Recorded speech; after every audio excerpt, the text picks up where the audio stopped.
Hello friends, I'm Pratibha, self-trained narcissistic abuse recovery life coach. Narcissistic abuse பற்றின கன்ஃபியூஷன்ஸையும் டவுட்ஸையும் clarify பண்ணிக்கிறதுக்காகவும் ஹீலிங்காகவும் என்கிட்ட paid session attend பண்ணணும்னு நினைக்கிறவங்க ஸ்க்ரீனில் தெரிகிற இந்த வாட்ஸ்அப் நம்பருக்கு மெசேஜ் பண்ணுங்கள். நார்சிசிஸ்ட் மென்டல் இல்லையா, அவங்க எல்லாத்தையும் தெரிஞ்சு பண்ணுறாங்களா தெரியாமல் பண்ணுறாங்களா, இதை பற்றி தான் இந்த பதிவில் நம்ம பார்க்க போகிறோம். என்பிடி இருக்கிறவங்க டெல்யூஷனில் இருப்பாங்க. அவங்களுக்கு மென்டல் டிஸார்டர் இருக்கிறதுனால அவங்க மென்டல். பைத்தியம் பிடிச்சவங்களுக்கு அவங்க என்ன பண்ணுறாங்கன்னு தெரியாது இல்லையா? அதே மாதிரி தான் இந்த நார்சிசிஸ்ட் எல்லாம் அவங்க என்ன பண்ணுறாங்கன்னு தெரியாமல் பண்ணுறாங்கன்னு சொல்லி நிறைய பேர் தப்பாக புரிஞ்சுக்கிட்டு இருக்கீங்க. ஆக்சுவலி என்பிடி அப்படிங்கிறது ஒரு personality disorder, narcissistic personality disorder, அதாவது ஆளுமை கோளாறு, நார்சிசிச ஆளுமை கோளாறு. ஒருத்தரோட ஆளுமையில் ஏற்படுற கோளாறு தான் இது. அதாவது அவங்கவங்க வளர்கிற அந்த சூழலை பொறுத்து ஆளுமை பண்புகள் டெவலப் ஆகும். டாக்ஸிக்கான சூழலில் பிறந்து வளர்கிறவங்களுக்கு அவங்களோட ஆளுமை பண்புகள் ஒழுங்கான முறையில் டெவலப் ஆகாமல் கோளாறான முறையில் டெவலப் ஆகிடும். அதில் ஒரு வகை தான் இந்த நார்சிசிஸ்டிக் பர்சனாலிட்டி டிஸார்டர். இதை மென்டல் டிஸார்டர் இல்லைனா மென்டல் இல்னஸ் அப்படின்னு சொல்கிறதுனால ஒரு சிலர் நார்சிசிஸ்ட்டை மென்டல் அப்படின்னு சொல்லி தப்பாக புரிஞ்சுக்கிறீங்க. புத்தி சுவாதீனம் இல்லாதவங்களோட லிஸ்ட்டில் இவங்கள சேர்க்குறீங்க. மொதல் விஷயம் என்னென்னா, நச்சுகள் நீங்கள் நினைக்கிற மாதிரி மென்டல் கிடையாது. மென்டல்னு நீங்கள் சொல்கிறது மென்டலி ரிட்டார்டட், அதாவது மன வளர்ச்சி குன்றியவர்கள். மன வளர்ச்சி இல்லாதவங்க புத்தி சுவாதீனம் இல்லாமல் நடந்துப்பாங்க. ஆனால் இவங்க எல்லா நேரமும் புத்தி சுவாதீனம் இல்லாமல் ஒரே மாதிரி தான் இருப்பாங்க. நேரத்துக்கு ஏற்ற மாதிரி, ஆளுக்கு ஏற்ற மாதிரி, சூழ்நிலைக்கு ஏற்ற மாதிரி மாறி மாறி நடந்துக்க மாட்டாங்க. அவங்களோட மென்டல் டெவலப்மெண்ட் எந்த அளவுக்கு இருக்கோ அந்த அளவுக்கு அவங்க ரொம்ப ஆப்வியஸாக வெளிப்படையாக அவங்களாவே இருப்பாங்க. ஆனால் நச்சுகளை இந்த லிஸ்ட்டில் சேர்க்கவே முடியாது. ஏன்னா நச்சுகளோட மன வளர்ச்சியில் எந்த கோளாறும் ஏற்படுறது கிடையாது. அவங்களோட ஆளுமை பண்புகளில் தான் கோளாறு ஏற்படுது. இன்னும் புரிகிற மாதிரி சொல்லணும்னா மனித பண்புகளில் கோளாறு ஏற்படுது. அதாவது ஒரு நார்மலான மனுஷனுக்கு இருக்க வேண்டிய மனித பண்புகளில் கோளாறு ஏற்படுது. மனிதாபிமானம் இல்லாத பண்புகள் இவங்களுக்கு டெவலப் ஆகிடும். ஆக்சுவலி நார்சிசிசம்ங்கிறது ஒரு டிஃபென்ஸ் மெக்கானிசம், அதாவது நமக்கான ஒரு பாதுகாப்பு செயல்முறை மாதிரி. எல்லா மனுஷங்கக்கிட்டையும் இந்த நார்சிசிசம் குறைஞ்ச அளவுலையாவது இருக்கும். நமக்கு ஆபத்தான சூழலில் இந்த பண்புகளை நம்ம எல்லாருமே யூஸ் பண்ணுவோம். இதை தான் பாசிட்டிவ் நார்சிசிசம்னு சொல்லுவாங்க. ஆனால் இந்த பண்புகள், அதாவது இந்த டிஃபென்ஸ் மெக்கானிசம்க்கு உண்டான அந்த ட்ரெய்ட்ஸ் இருக்கு இல்லையா, அது அளவுக்கு அதிகமாக செல்ஃப் சென்ட்ரிக்காக மற்றவங்களுக்கு ஆபத்தை ஏற்படுத்துகிற அளவுக்கு டெவலப் ஆகிடுச்சுன்னா அது டாக்ஸிக் பர்சனாலிட்டியாக மாறிடும். அதை தான் நார்சிசிஸ்டிக் பர்சனாலிட்டி டிஸார்டர்னு சொல்கிறோம். அடுத்தது, என்பிடி இருக்கிறவங்க டெல்யூஷனலாக இருப்பாங்கன்னு எதனால் சொல்கிறோம் அப்படிங்கிறதையும் நீங்கள் தெரிஞ்சுக்கணும். பேரண்டல் அப்யூஸில் வளர்கிற பிள்ளைங்களுக்கு பேசிக்காக மனுஷங்க மேலேயும் உறவுகள் மேலேயும் இருக்கிற அந்த நம்பிக்கை செதஞ்சு போயிடும். அந்த மாதிரி ஒரு மென்டல் ஸ்டேட்டில் ஒரு சிலர் அவங்களோட சேஃப்டிக்காக இந்த என்பிடி ட்ரெய்ட்ஸை டெவலப் பண்ணிப்பாங்க.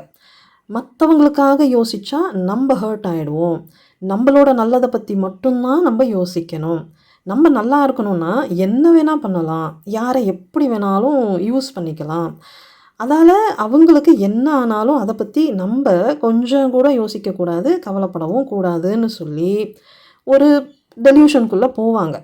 அவங்க சேஃப்டிக்காகன்னு நினச்சி மனிதாபிமானம் இல்லாத பண்புகளை டெவலப் பண்ணிப்பாங்க.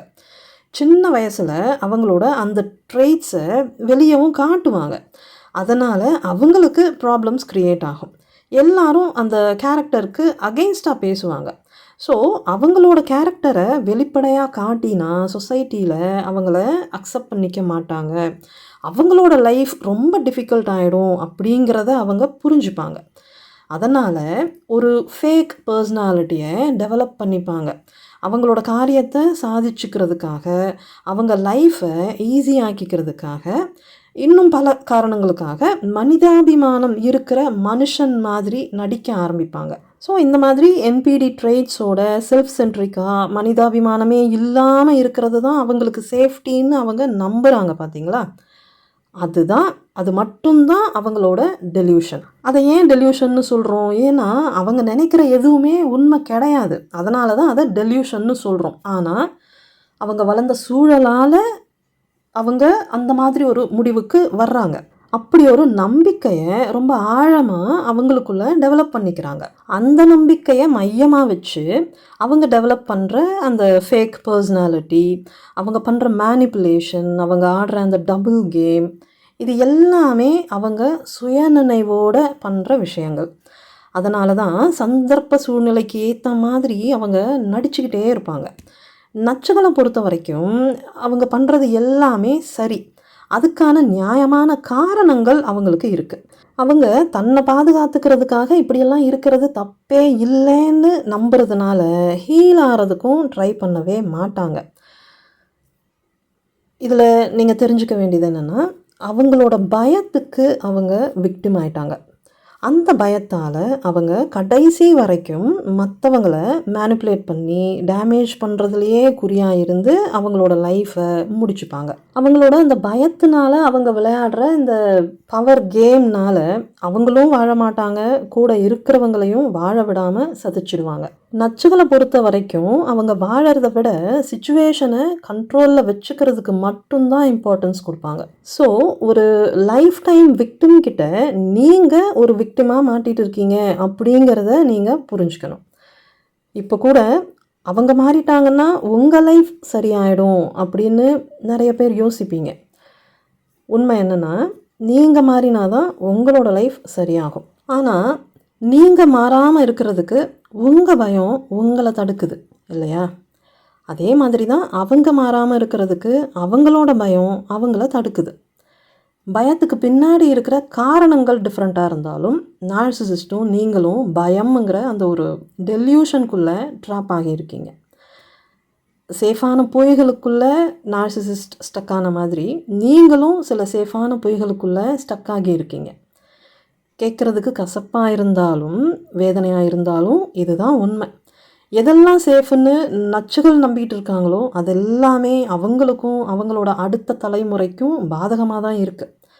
அதே மாதிரி தான் எதெல்லாம் சேஃப்னு நீங்கள் நினச்சிக்கிட்டு இருக்கீங்களோ அதெல்லாம் உங்களுக்கும் உங்களோட அடுத்த தலைமுறைக்கும் பாதகமாக இருக்குது. இதில் பெயின்ஃபுல்லான விஷயம் என்னென்னா, நச்சுகளால் மாற முடியாது. ஆனால் நீங்கள் மனசு வச்சா மாறலாம்.